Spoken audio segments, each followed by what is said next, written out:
GM, we are back to another show, and we got someone that's pretty chill in the space.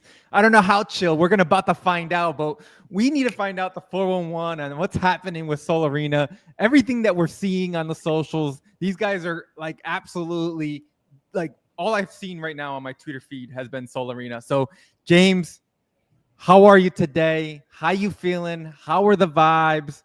Give me the 411 on today's feeling, waking up in today's market once again.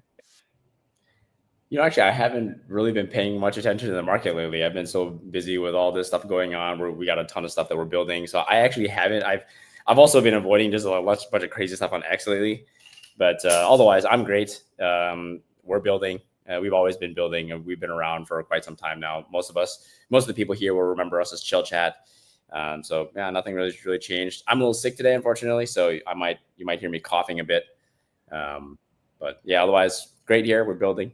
Yeah, man. Well, I'm hoping that you'll make it through the next 45 minutes with us without, dying on us. But you're able to share, if you are dying, just share all the alpha you can so that we can preserve this channel and this live stream, and we could chop it up and put it all out and be like, we got it here first. James, look, man, Soul Arena, you guys are no G in a space. Everybody knows what you guys are doing. What is happening right now, though? Tell us like where we are today in the roadmap, where we are today in the development stage of it all to bring us to this stage that you are currently having a massive marketing event happening for what you guys are building. Yeah, so right now the biggest effort we've got going on is something we call High Roller, which is where we're bringing crypto wagering and casual gaming together. So for those watching that are already familiar with what Soul Arena is, it's basically Snake on Solana.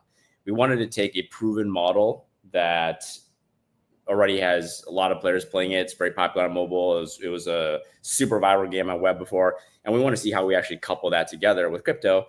So this Friday, we've got our second High Roller event, which is crypto wagering. Players will be able to wager, chill. You enter the arena, you kill other players, you can take their chill, you can extract with it, and you can actually earn crypto by killing other players. We did one 2 weeks ago, which was with USDC. It was $1 per bet, and it went surprisingly well. It's our first ever event. We always expect that these things are going to be chaotic, but surprisingly, it went very well. Over $1,000 got bet, which is 1,000 entries of people coming in, and we're tracking all the data, seeing what's exciting people, what they like, and now we're doing the next one. This time with Chill, which is our own native token. Oh man, that's awesome. I think that like integrating something like wagering and betting is the natural thing that's much needed in gaming, right? Because gaming is competitive, right? And although I think Snake could probably be that casual game that we kind of all say, we know damn well that after like you get to a certain point within the game, you're just like, all right, fully focused, like do not disturb is on. You go into the room and you like lock yourself in and you're just like, no one better bother me, because it starts getting competitive. And that's when I think really like that, like dopamine and everything starts becoming like that rush into what's playing. But talk to me right now is like, as a game developer, and as you see the space maturing and as you see the space being built within Web3, at Soul Arena, this was very much crucial. But why was it crucial? Like what made you even go further to what's an after even wagering and betting? Well, I think crypto is eventually going to be a part of games. We talk to a lot of devs or game developers in particular, and basically everyone's exploring this, but no one has really cracked the code yet.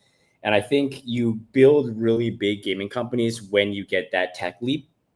So you get your Supercells and your Kings during mobile, and you get your Zyngas when social gaming came. So I think everyone is trying to crack Web3 gaming, and that's naturally why we're exploring the wagering route. I think making games more thrilling and more rewarding is, especially back to your real life, is something that we're all trying to figure out. We saw the whole play to earn thing come and go. It's not very sustainable. So I think a lot of the game devs in this space now are trying to figure out what the actual recipe is. For us, that's figuring out how to take proven concepts, merge crypto in a way that makes sense, which right now is wagering, and we'll kind of extend to some other things. And then also just go after, build a game that is capable of going after a Web2 audience. So one of our big initiatives internally right now is going on mobile. So we want to launch on mobile, and we want to actually become the best in class for our genre. So our genre being Snake. This is actually a space where competition is not that high. There's a lot of apps that do this, but none of them take it quite as seriously as us. They don't have as much, their teams are not usually as big as us. I think that's important because you've seen some pretty good games actually come out of Web3 recently with serious developers behind them, but they've bitten off a little bit more than they can chew, right? You've got Nyan Heroes, which unfortunately recently closed down.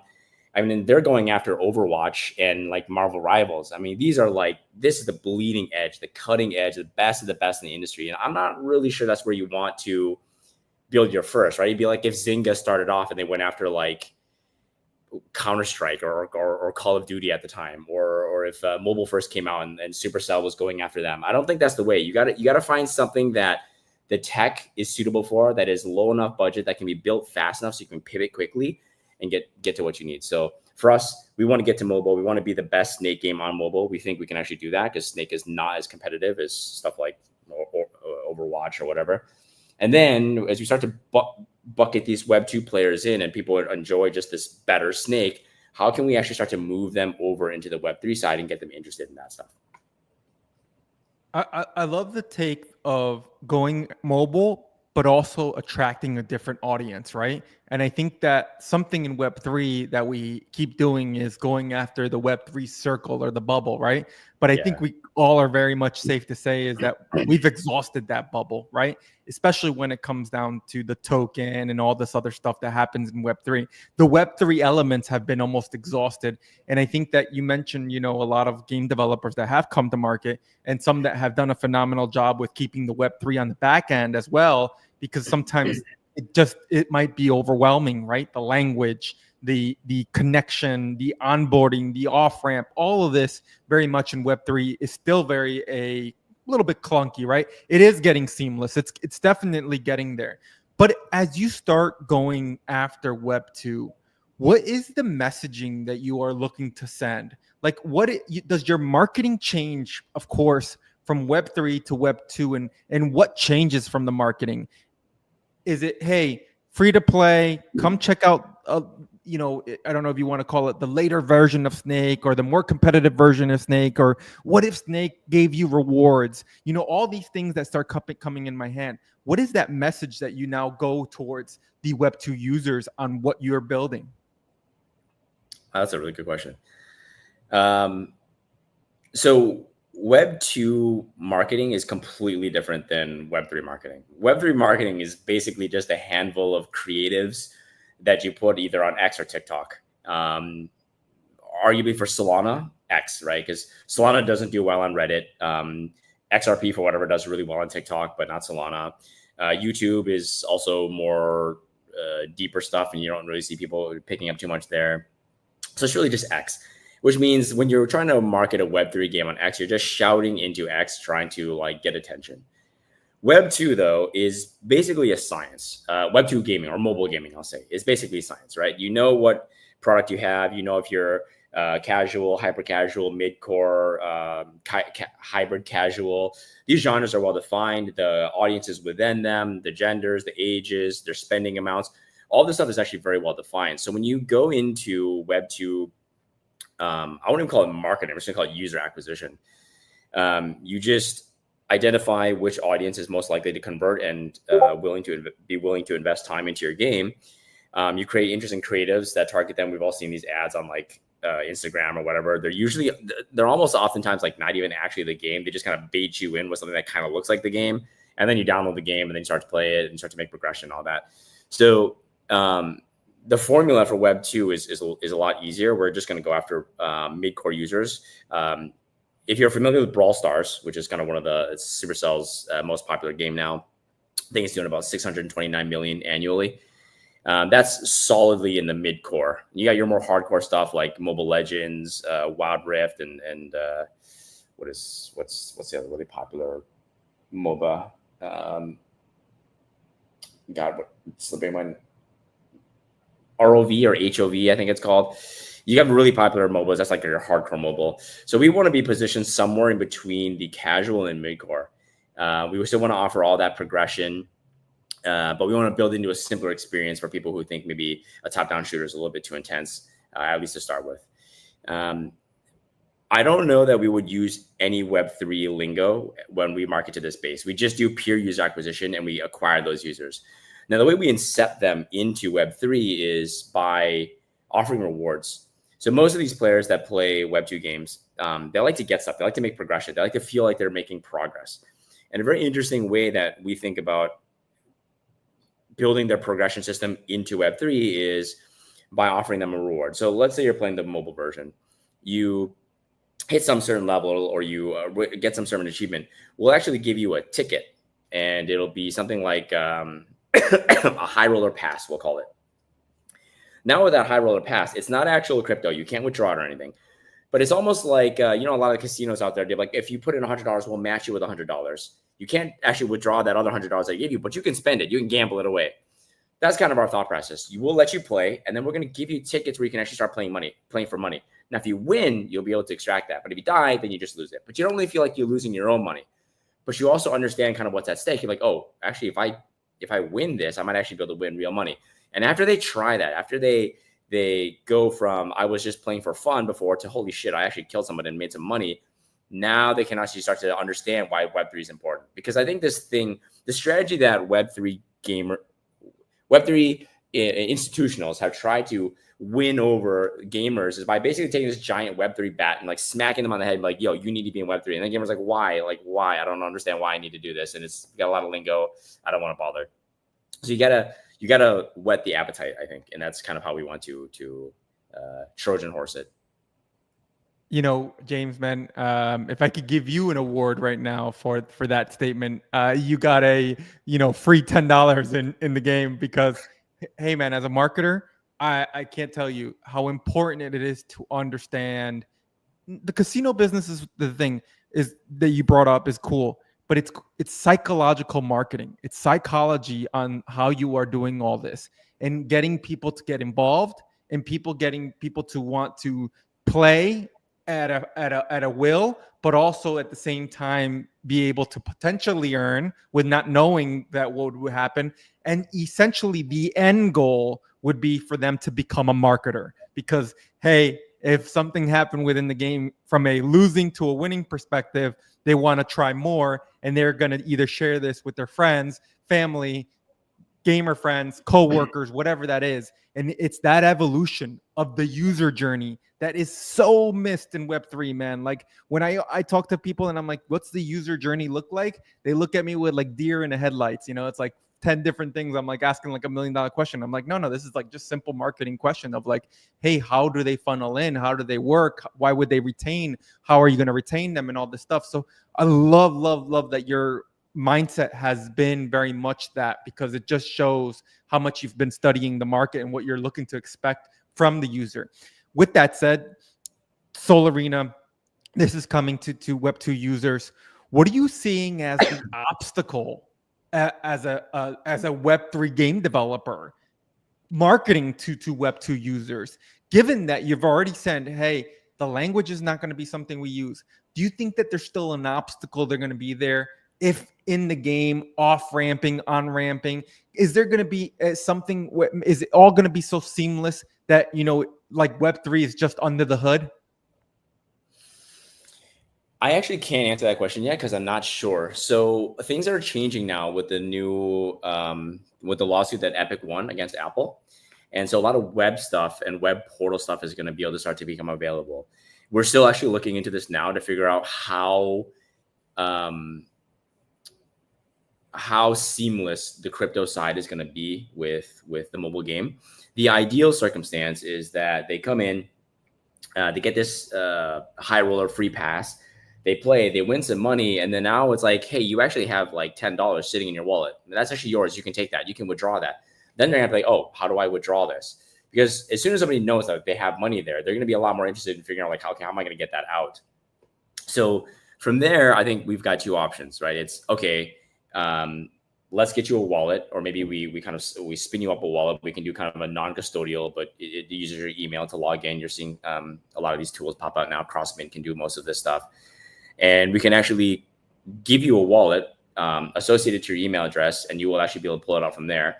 Now you can either send it to another wallet, or if you actually don't even know how all that works, then maybe we can explore directly off ramping, where it's like, okay, well, I don't know what a wallet is, but I just want to off ramp. I just want to send this money to like my PayPal or send it to like my bank account or something. Now, CrossMint and others also have tools where you can actually take USDC. They will automatically convert it into fiat for you, and then you can send it to some destination. Now, how much of that we can do on Apple for now is still not clear.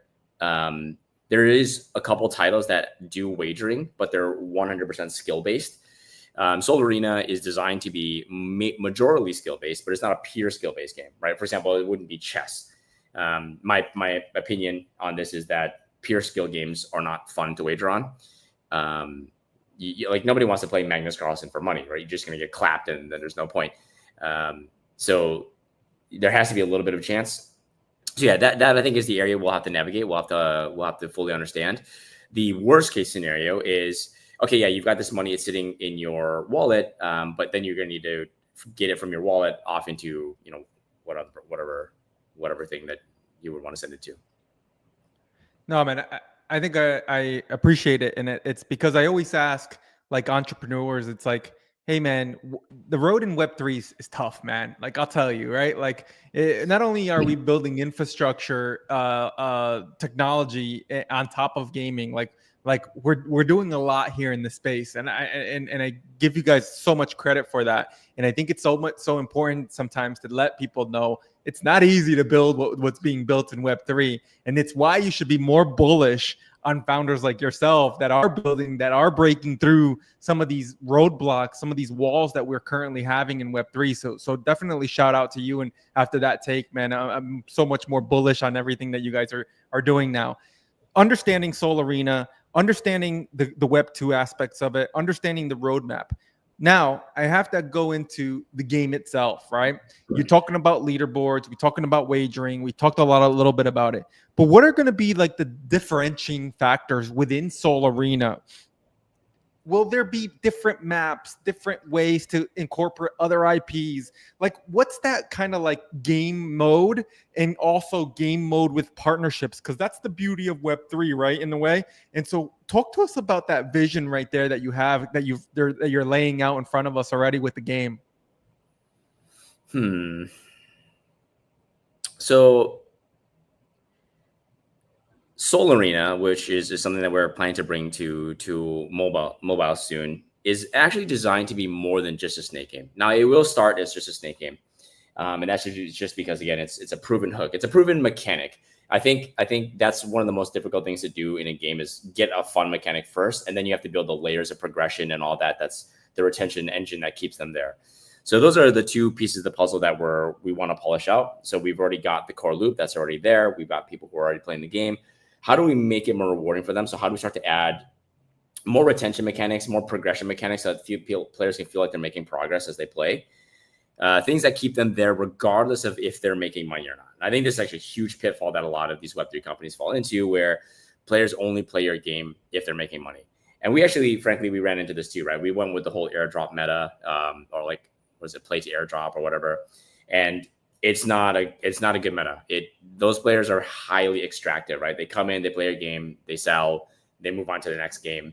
The only problem is that train is going to end soon, because VCs are no longer funding Web3 games, which means the amount of Web3 games that are going to be able to give away a token and fund the liquidity pool, which is how you dump into it, are not going to exist for much longer. So for us, then, that means, okay, well, how do we level up Snake?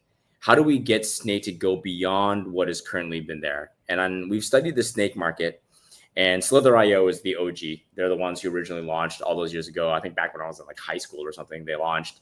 I was not in high school. It was 2011 they launched. I was done with high school already. Don't make me give you my age. So keep going. Oh, don't worry. I'm older than I look. I might be older than you.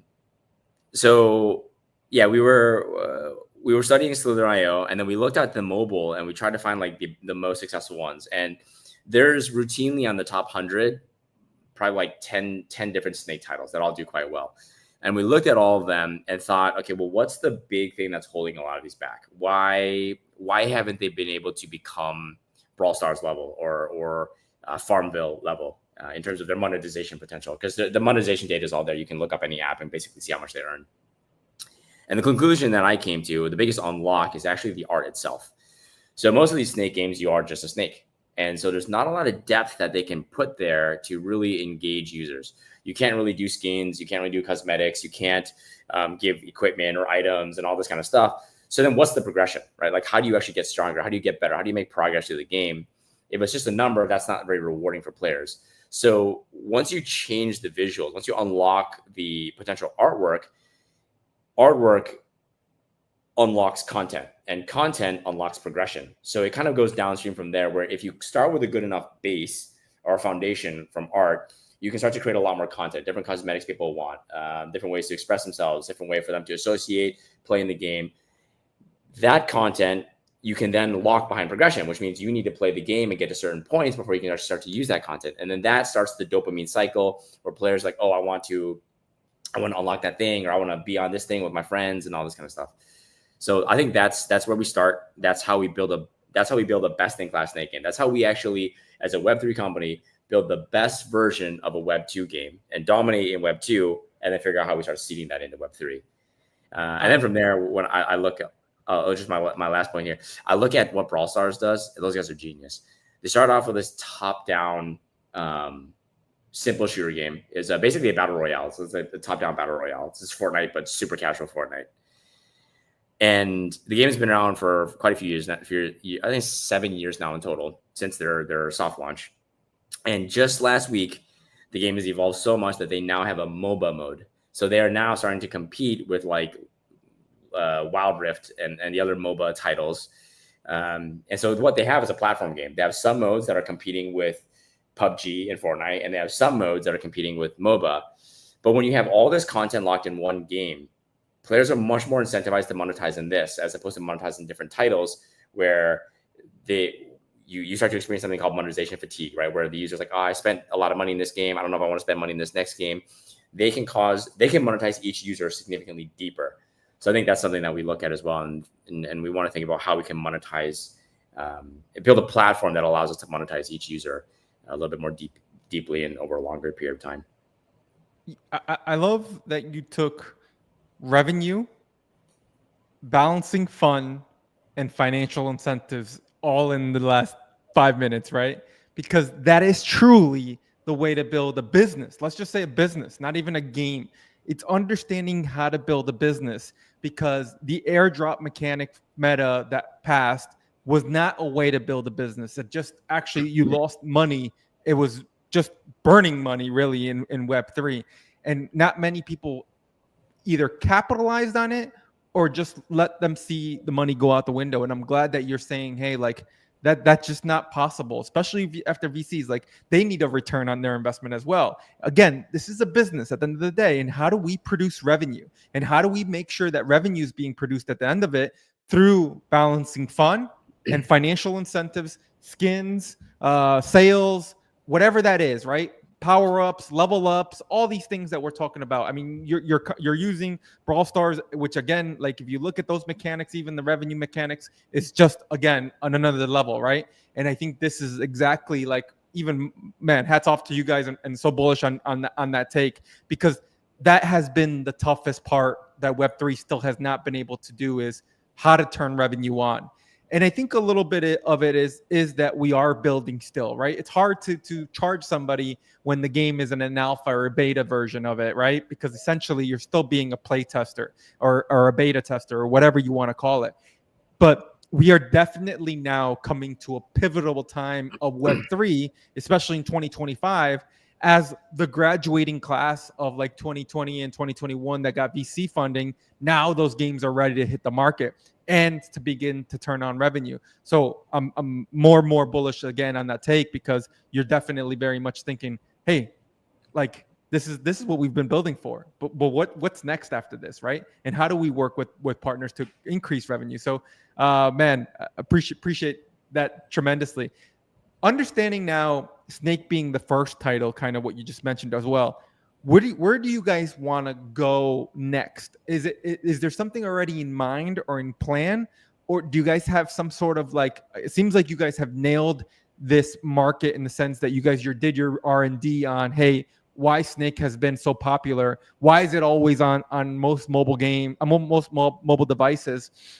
Seeker's coming out soon in August, so maybe we'll see it on there as well. But how do you keep capitalizing on the next adventure or the next title to keep building within the ecosystem of Chillcat?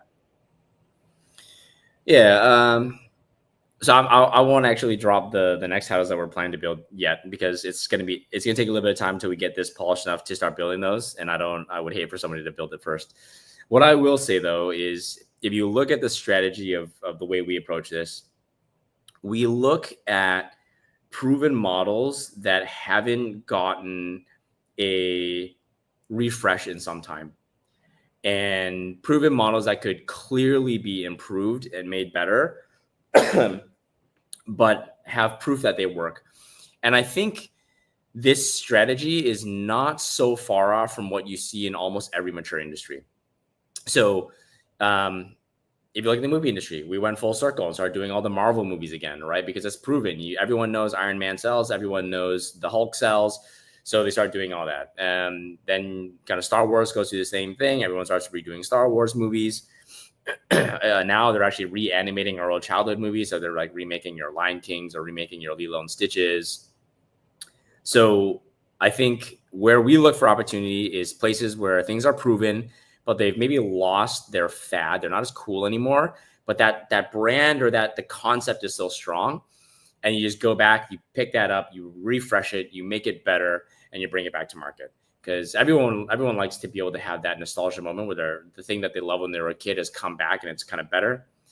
I think that's where we look for green ideas. Yeah, I almost want to like counter question that one with you, right? Because like, you know, Lion King, right? I think it was like 1994, if I'm right, when that first one came out, or so it might be somewhere around there. But yeah, like that to me is like, you know, near and dear in my heart, right? Like, Same. and now my kids, we just went to go watch the new Lion King, and it's like, you know, ultra realistic, right? And I'm just like, I don't know, man. I love it. I think it's great, but I'm just such an OG that like I man, the cartoon version of Lion King to me, just like, you just can't take it away, right? And I think like we've seen a lot of that happen. It's still in movies, and it's actually kind of almost comical or hysterical in a way, is that if you look at gaming and then even in the movies, most of these titles that are keep coming out are just regurgitated, right? Like Fast and the Furious is on season 8 or 9 at this point. Like, who knows what it is? I mean, at this point, like the cars probably should be flying or something and doing something wild, right? Lion King is on like, I think number 10 as well. Like between Lion King 1, 2, 3, then it had Mustafa, then all these things. Like, I mean, like there's a series there, Batman, all these things. So like when we look at gaming as well, like you look at the Call of Duty, you look at Grand Theft Auto, it's these same titles have been just kind of like being put back on the shelf with a different skin. But I think what you're saying here is that the innovation is what's going to be different from what Soul Arena is from the original Snake game. But even further is being able to own, trade, sell, the earn aspects, the learn aspects, all these things that would have made something great back then, give this the next life that it needs. And I think that's just right there. I think something that's unique from what we see in the common space of Web2, of just putting another element to it from a cartoon to realistic. Yeah, so look, I didn't like the new Lion King either. I didn't like the new Lilo and Stitch either. I recently watched that too because I liked both of the animations as a kid. But what you can't argue with is, so the very first Lion King, the original one, it had a box office of like 700 million or something like that. The newer animated one had a box office of like 1.6 billion. So yeah, we didn't like as much, but that doesn't mean that it didn't make a fuck ton of money, and it did. So it does work. And so I'm not speaking to the serialization of games. So Call of Duty, I would say Call of Duty is always at the cutting edge because they're always releasing one more, so they're always iterating. I'm talking about the IPs that haven't been dusted off for like 5 to 10 years, and then they come back really strong. Some examples of this more recently would be like Baldur's Gate 3, right? Baldur's Gate 2 wasn't revisited by BioWare for over a decade, and then the team that originally made it kind of all scattered to the wind. And you got Baldur's Gate 3 that brought back the CRPG genre, modernized in a better way, and of course it did very well. And I think starting to see more of that. You've got what is it, Clear Obscura Expedition 33 that recently kind of brought back the old school Final Fantasy vibes. So yeah, it's for us, it's trying to find something, bring it back better, and not even necessarily only in a Web3 way, right? Like I look at mobile revenue as having 3 pillars. Traditionally, it has 2, right? So there's IAA, which stands for in-app advertising, and then there's IAP, which is in-app purchases. We want both of those. We want to be able to generate revenue as if we were a traditional Web2 game. But the third pillar that opens up is handle or rake on handle, which is basically commission on wagering. And now what you're doing is you're not fully building this game that's going to only subsist on Web3, but you're building a product that can subsist on traditional revenues that are proven, but you can build a new revenue stream that doesn't have the same level of fatigue that the current ones do, right? A lot of people bought a lot of skins. They're not sure if they want to buy new skins. A lot of people watch a lot of ads. The whole hyper casual thing is gone now. Back in the day, you could download these games and you just get spammed with ads like after every single game. People don't want to do that anymore. Those games don't get downloaded. The downloads don't convert anymore. So that kind of died off. But how can we then still make money on ads, still make money on purchases, but how can we open up a new revenue stream? And how can we get that revenue stream to grow, ideally to the point where maybe it's bigger than both of these? And that's where our company can leapfrog a Supercell or a King or something like that, right? You need to take a risk on a new piece of tech that the bigger companies just aren't incentivized to do, right? Supercell is clearing like over $1 billion annually in revenue. Is it worth it for them to go after Web3 right now when it might cause some backlash? It's just not. They won't do it. But it is worth it for us because that's how we leapfrog. Yeah. Well, I think the best example I always say is, look, man, I think like, I have a finance background and I'll tell you in 2013, we used to always say fake internet money, that Bitcoin stuff. And in 2017, all of us were like, what's happening over there? We're like, what's going on? And then it's 2025 today, and every single bank has a crypto desk, right? Every single bank has a crypto desk. And so I think in gaming, we're seeing it happen once again, where Web2 game developers have been very much watching us and saying, what the hell is Web3? Like what it does, right? And now it's 2025, and we got like Sony with their version of their Web3 in here. And I think a lot of them are watching and waiting for a case study to say, the marketplace, the technology behind it, the payment rails. But we haven't had actually, if you really think about it, we haven't had an actual full game release just yet on a AAA level in Web3 yet. And I think that's why I go back to the pivotal year of 2025 of, will we see a game actually release, hit the market, and be able to say, hey, we have this case study of how this works, that Web2 game developers will say, yo, guys, we need this marketplace. Like, we need this aspect of Web3. And I think like, we are definitely right now in a perfect spot to be able to leapfrog that innovation with what we're building.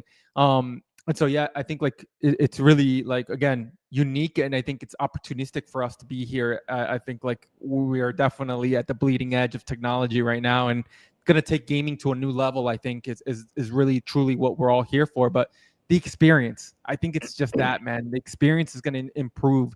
The experience is what's going to essentially drive the revenue. And I think we will be able to outperform revenue once we show how crazy the tech is behind it, not to put it in front of you how crazy the tech is. Because that's just an issue in our space. Yeah, you said something that was really sad, which reminds me of me as well. So I started paying attention to Bitcoin in 2013 as well. I was arbitraging it because I have family in Hong Kong, so I was actually able to buy Bitcoin in America and sell it on BTC China before they got banned. It was around $300 for BTC in America, and you could flip it for about 400 in China. It was pretty good. But I also come from finance. I studied corporate finance, and I was like, this shit's like monopoly money. Like this shit's not real. This is like money laundering or like not real, right? The reason why, like the whole idea, the reason why there was a Chinese premium, right, is because at the time leadership was changing in China. People were trying to put it into Bitcoin to get the money out of the country, right? So that is like the Asian trade premium or whatever it was. But I didn't hold on to it. I arbitraged it for a while, and then I was like, nope, I'm not holding this shit. It actually, after BTC, China got banned, the price tanked, and I was like, yeah, that's over. I kind of figured it's fake money. And then again, 2017, I was like, wait, what? This thing is still here. And then in 2021, when I got back in, I was like, okay, yeah, like crypto is clearly here to stay now. So I need to be in this industry some way or another.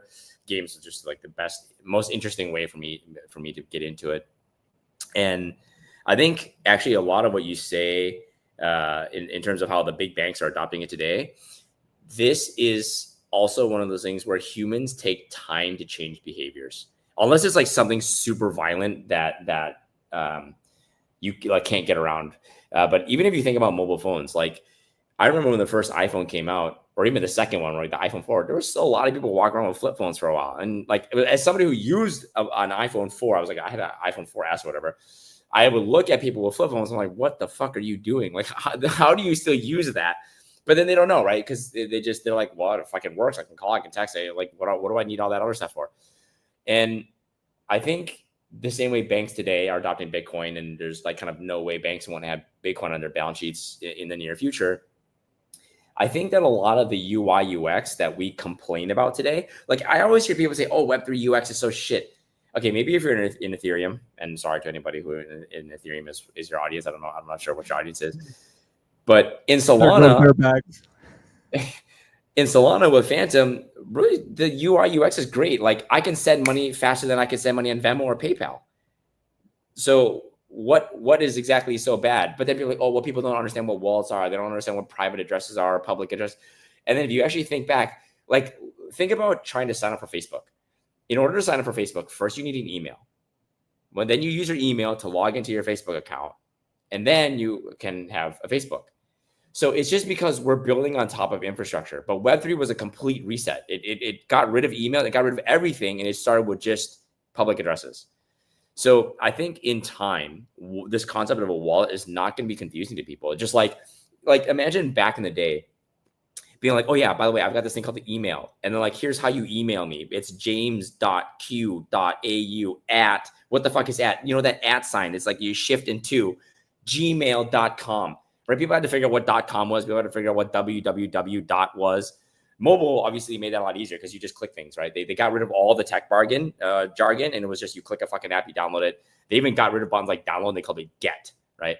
So mobile was like what really brought everybody on.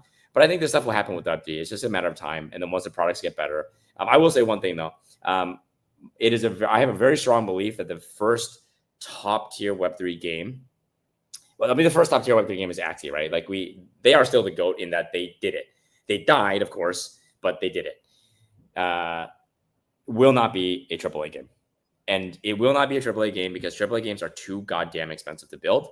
They require massive teams to build, which means they take too long to build, right? Money and a lot of people means time. And if you take a long time to build, you by default will not be the first big thing to hit. It's going to be a small little tiny idea that everyone thinks is stupid, and it's going to rocket like Pump.Fun, right? You look at Pump.Fun, this shit looks stupid, but they're making like $2 million a day, right? So then you're like, well, what the fuck? That will be the first big Web3 game. It's going to be something so stupid that everyone won't even understand. Yeah, a couple of things there, right? Like it's funny you're talking about tech and the evolution of tech, and it's like, you know, even you look. Yesterday, I went to the supermarket to buy a money order, and I don't know why I had to buy a money order in today's day, but whatever, I had to get it. And they're like, hey, you need cash to do this. And I'm like, cash? I was like, what do you mean cash? And they're like, yeah, cash. And I was like, I looked at myself and I'm like, I have my cell phone and that's all. Like, I haven't carried a wallet in about maybe a year, even more, maybe more than a year. I have my driver's license in my car and that's it. Because everywhere I go, it's tap to pay, right? But the technology behind that was NFC when it first came out. And everybody used to be like, Oh, what is it? It's like checks. Remember when checks were a big thing, and then we went to a debit card, and then people were like, "Oh my god, what's happening?" And it's like, go to the ATM to take money out, and then the ATM itself was like, "Oh my god, revolutionary."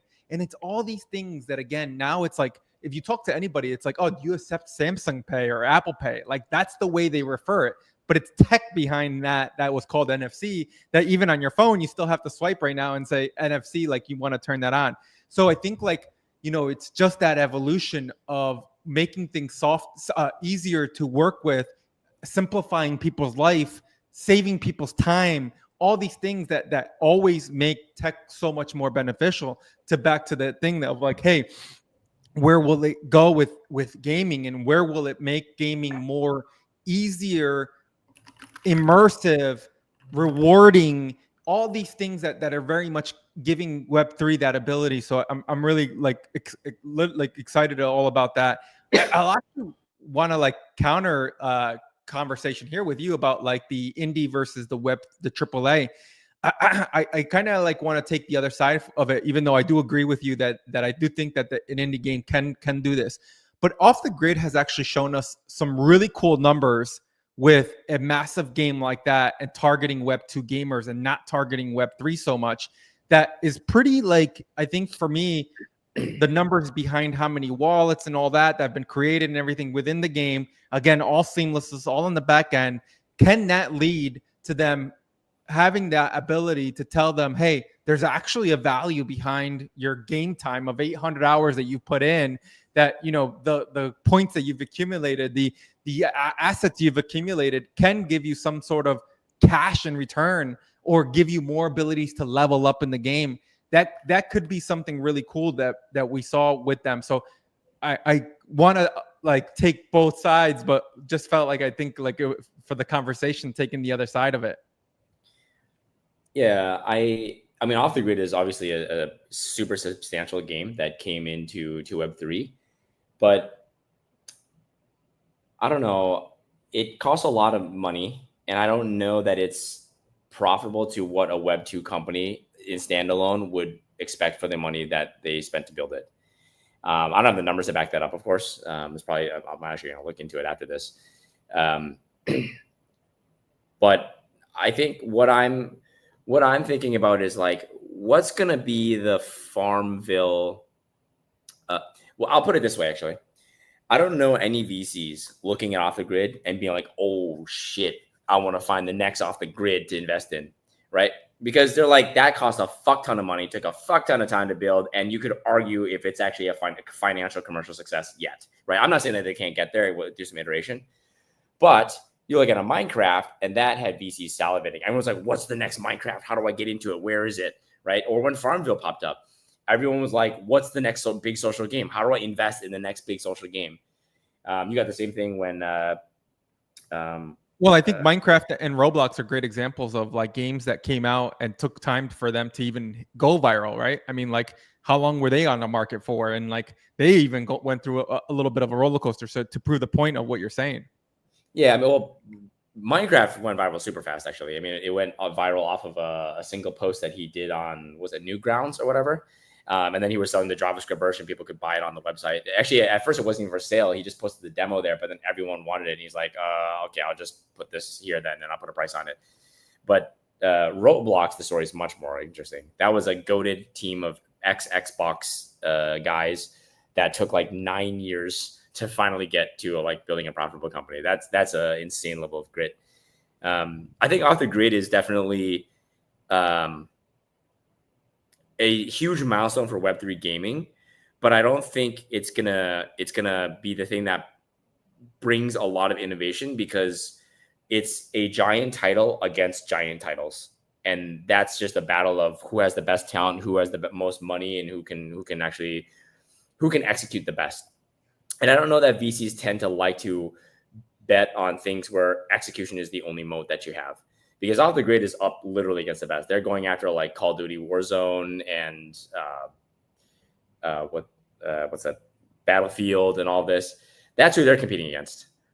And I don't know that Battlefield or Call of Duty are concerned about them right now. So what are VCs really salivating right now for in gaming? If anything, honestly, owl gaming is kind of nuked. But where you see the most investments in gaming right now is in like match 3. Some of these match 3 games are printing insane amounts of money. Match Royale does over 100 million in revenue every month. That's what VCs want to back, because it's psychology. These guys know that they can engineer psychology and dopamine and serotonin into the game and just get people to open up their wallets whenever they run into a fictional barrier, right? Because they literally have algorithms that determine how the puzzle pieces fall. So, yeah, that's what I mean when I say that it's not them yet. No, I like I said, I wanted to take the two sides of it to get the conversation going. Look, man, 45 minutes. We've talked a lot about Soul Arena, the market, what you guys are building. Super bullish. I have to ask you, man, are we able to bring up the screen? Can you show us a little bit? Like, give us a teaser. Can I share Soul Arena? Of course. I mean, the game is already live, so anyone can play anytime. All right, give us the like quick 30-second tutorial here. Like, get in the game, hit enter arena. What are we doing?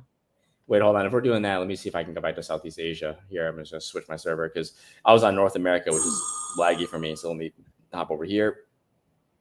So yeah, you select your server. You start in the main menu. You can select your character. Once you hit enter arena, you'll drop right in. We got some people already here. Southeast Asia seems to be one of our busiest regions. Right now I'm on the Solana team, so you can see my trail is kind of this little Solana logos, and it's just Snake. Like, so you come in here, you collect energy. We got a giant Bitcoiner over here.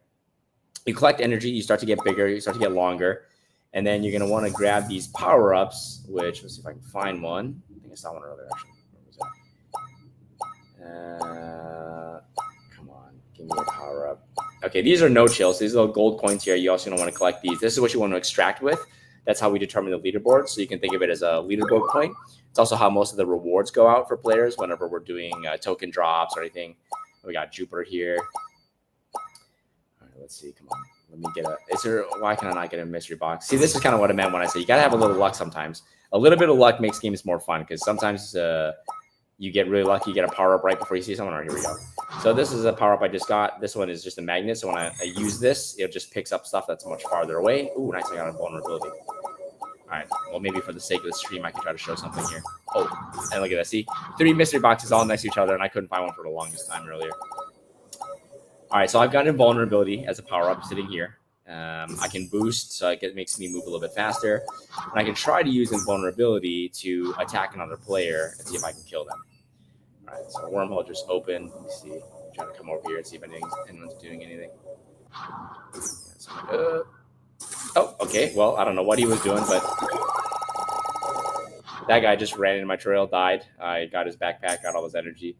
And I've got 152 no-chill now. So really what you want to do is collect as much no-chill as you can and extract with it so that you can start to climb the leaderboards. In the future, in season 1, we're going to start having way more rewards for the leaderboards. There'll be NFTs that'll go out to people. All right, let's try to make a play on this guy. I'm going to turn on invulnerability, and I'm going to see if I can circle him.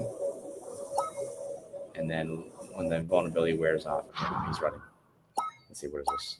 Oh, it's not going to help me. But yeah, we've got a lot more rewards and plans coming for season 1, which will be coming in the next couple of weeks here. And then most importantly, High Roller, where you're going to be able to do everything you see me doing here, but actually for real money. Let's see if I can surround this guy here. Hey man, what's your highest score? I don't remember what my high score in any given extraction was, but I did. In a company, we did a company internal test, and I was up $10, so I was a 10x. Went in with $1 and exited with $10, so I 10x my entry. I have $1 million question. Who's the better gamer internally in the company? The best gamer in the company is our QA guy, because he plays the game like nobody else. Like he has to, right? His job is to play the game, find bugs. So he's the best for sure. He routinely does the best on the internal. Oh, fuck me. Okay. The 2 Bitcoin guys that I almost got stuck there. Wait, is this guy trying to encircle me here? Oh, fuck, he is. Yeah, so the bigger guys will try to wrap you up and encircle you. Let me see if I can get a power up so I can attack somebody. How many times have you rage quitted playing your game? An embarrassing amount. I'm not as good at this game as I used to be. I used to be really good, and the players have just gotten a lot better. Oh, I got a stun gun. All right, let me see if I can make a play on this guy. So stun gun is an stun gun is an actual projectile, so you can actually shoot this at people. Shoot him. Ah, fuck! I didn't time it right. I thought, oh fuck. Oh. I just killed the biggest guy on the map. He had a shield, but his shield ran out, and he died on my trail. Right, I'm getting huge now. Oh, he's dead too. These guys keep trying to use their shield to make plays on me, but they just keep killing themselves. All right, this guy. This is the unfortunate thing that happens when you're tiny. Okay, this guy's fucked. I got a speed boost, so I can just fully wrap him up now. Oh, fuck me. Well, that's the risk when you go after people. I didn't turn that quite well enough. So he's going to kill. So he killed me. He's going to be able to loot all my stuff and take everything I have. I hit up to tier 6 and I had 13K energy with a total of 1,188 no chill at one point. But I failed to extract that. So yeah, that's the game. You do that. You just keep jumping the arena. Try to get as high up on this leaderboard as you can, which I'll pop up now. Okay. Give us the plug as well. So it's solarena.io, the Twitter. Yes. Where do we find? How do we get involved? And like, where do we want to go at Discord as well? Yeah. So the Discord is, I think, Chill Chat Games. But if you just go to solarena.io, it's got all of our socials on there. We're on X at solarena_io on X. Yeah, and once you go to solarena.io, you'll just be able to push the play button, and then it'll bring you to play.solarena.io. And this is where everything is. And yeah, these are some of the top guys on the server. There's actually one guy, this guy here this guy right here, number 11. In our last High Roller event for $1, this guy, Nugent Dai, won $36. He extracted 36, so he was up quite a bit. We tracked kind of all the gain and loss on the back end. He was up 36. Him and a couple of other people were up like $36. Yeah, it's crazy that you're just being able to make money off of just such a simple, easy game, right? That we all think that we're all native to. And then all of a sudden you see you play right now and you're just like, oh, all right, man, like my juices are going right now of wanting to go play. But I just looked at my calendar and I'm debating whether I cancel all my all the calls today and I just go straight into Soul Arena and say I'm sick too. Maybe, James, you got me sick. Oh, that's what I'm going to use. Yeah, that's what it is. James, man, something that felt really good for me was one of the big tests that we needed to figure out when we made this is, does the game get better when you play for money, right? Because we've all played blackjack or poker with no money before, and it's just boring, right? Like, oh, I'll just bluff every single hand. Like, I have nothing to lose. But as soon as you have something to lose, now it changes the way your psychology interacts with the game. And we got the same effect when we played with money here. Like, it just changes the way you think about everything. People play differently, and that's when you know you have something. It's like paper trading, right? Everybody's really good at paper trading, and then when they start really trading, they're just like, yeah, I don't know. I thought I was doing well. I was like, well, it's different when you actually have your own money in the game, you know? Yeah, for sure.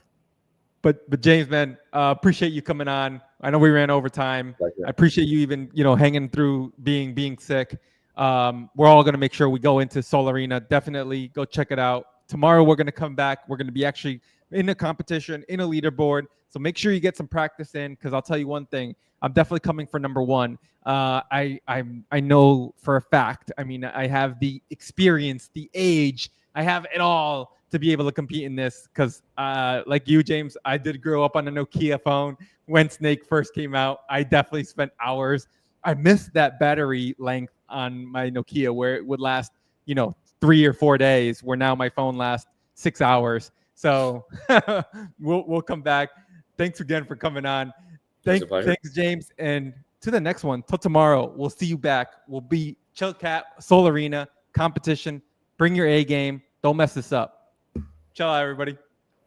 Thank you.